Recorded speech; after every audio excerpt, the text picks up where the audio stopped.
When you look back at the moments where you created a significant amount of growth and change in your life, what do these moments have in common?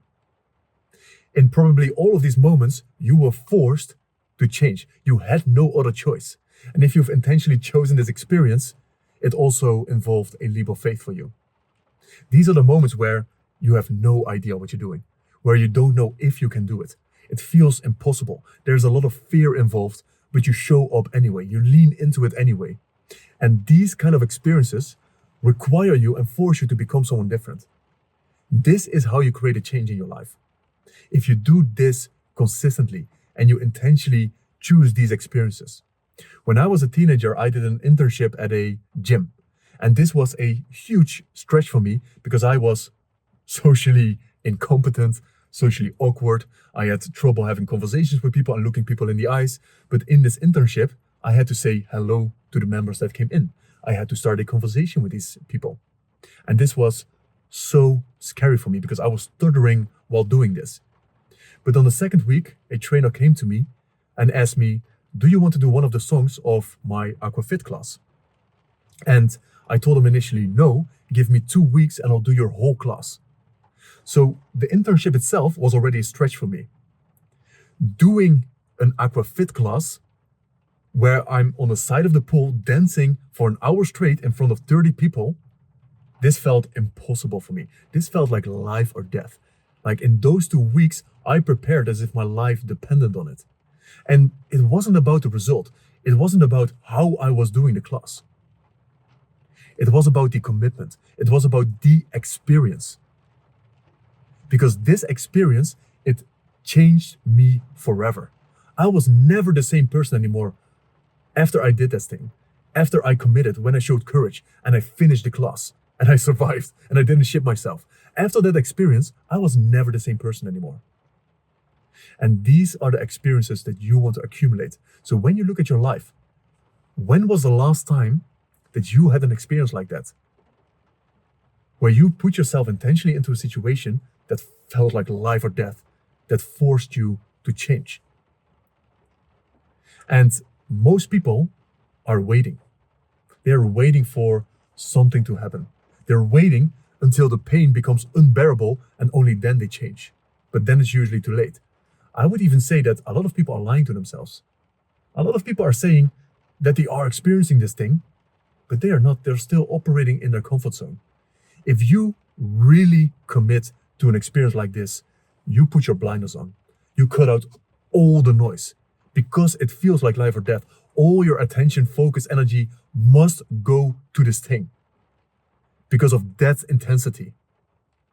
So when was the last time you experienced something like that? Because if you are really committed to creating a change in your life, if you are committed to your growth, if you get excited by the question, what am I capable of in this world? If you want to explore the fullest of your potential, you must create these situations and you must find people that put you in these situations. Because it's very difficult to do this by yourself. So if you want to intentionally create this, you must know your targets. You must know your goals first. What is the kind of growth that you're looking for? And this doesn't have to be like SMART goals and all this specific and all these systems, and it doesn't matter. Maybe the only thing that matters when it comes to your goals is specificity, but that's it. When I look at the internship, for example, I knew the struggles that I was facing with talking to people. When I looked at people and individuals that were so charismatic, they struck up conversations with everyone, they were having fun, they were laughing. I was so jealous of these people. Like, how do you do this? How do you talk to people? How do you enjoy these conversations? Like for me, it was a pain. It was a struggle being in conversation with people. Like I did not understand, but I wanted to learn this skill. I didn't want to hide behind the label of I am an introvert. So this is who I am. I just have a low social battery or whatever the stories are. I didn't want any of this. So that's when I knew when I did the internship that this was already stretching me, but I knew when I got that invitation for the class, like, this is it. This is my moment. I knew that the person that I wanted to be was on the other side of that commitment. So my goal was to become social, to become socially free. But what is your goal? What are your goals? And the second part to this, when you know your targets in your career, in your health, in your personal development, in your relationships, how can you stretch yourself in that goal? How can you really stretch yourself? Where you are committing to something that actually feels impossible. Like the internship itself for me, yes, it was stretching me, but this wasn't really the impossible.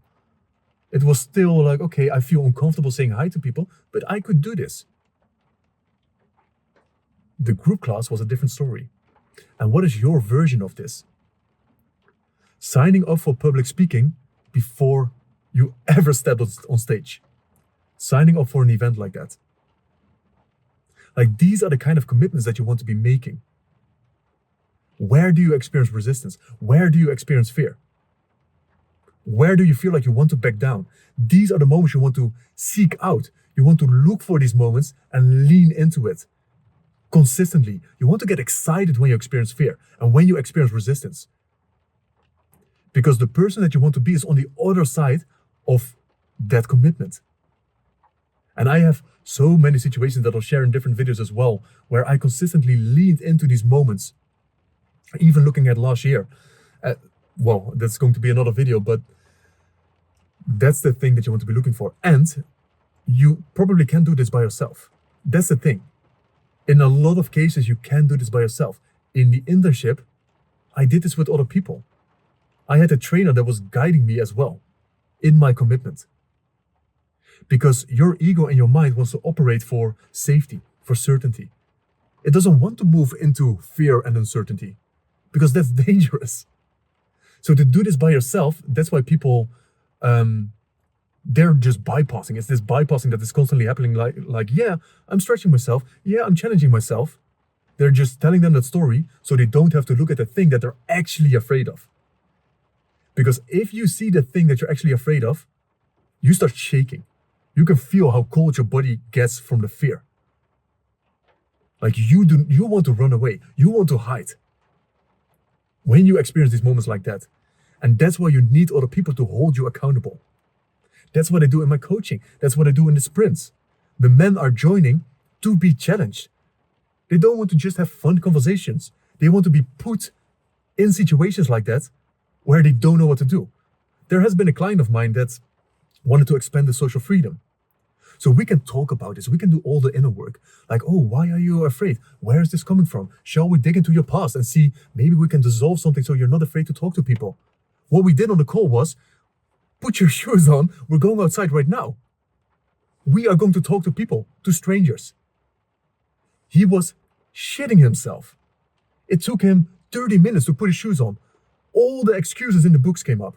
These are the moments that you want to be looking for. We're not talking about it. We're not reading books. We're not doing courses. None of this stuff. This is not where the change happens. It's not in the productivity hacks.